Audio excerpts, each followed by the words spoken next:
ஒரு 30,000 பேர் கொண்ட படையை ஒரு அரசு வைத்திருந்தால் அது பேரரசு.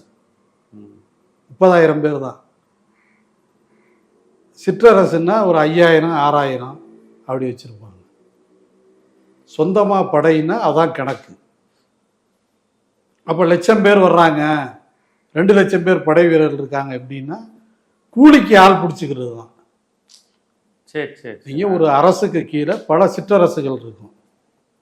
அந்த சிற்றரசுகள் இவங்க சொந்தமாக படை, நான் தான் சொன்ன மாதிரி ஒரு 25,000 30,000 தான் இந்த பேரரசு படை வச்சிருக்கும்.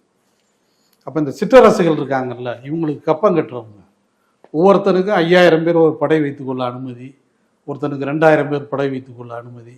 எவ்வளவு நீங்கள் படை வைத்துக்கொள்ள உங்களுக்கு அனுமதின்னு பேரரசு தான் முடிவு பண்ணும். அது மாதிரி பல சிற்றரசுகள் இருப்பாங்க, நூற்றுக்கணக்கில். ஒவ்வொருத்தரும் படை வச்சுருப்பாங்க. அவங்களுக்கு என்ன ஒரே நிபந்தனைன்னா, நீ காசு கொடுக்கணும் எங்களுக்கு, 2வது படை அனுப்பணும் சண்டைக்கு நாங்கள் போகையில்.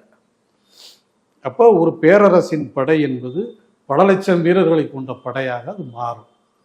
இதுதான் எல்லா இடங்கள்லையும் நடந்து வர்றது இந்தியாவை பொறுத்தவரை.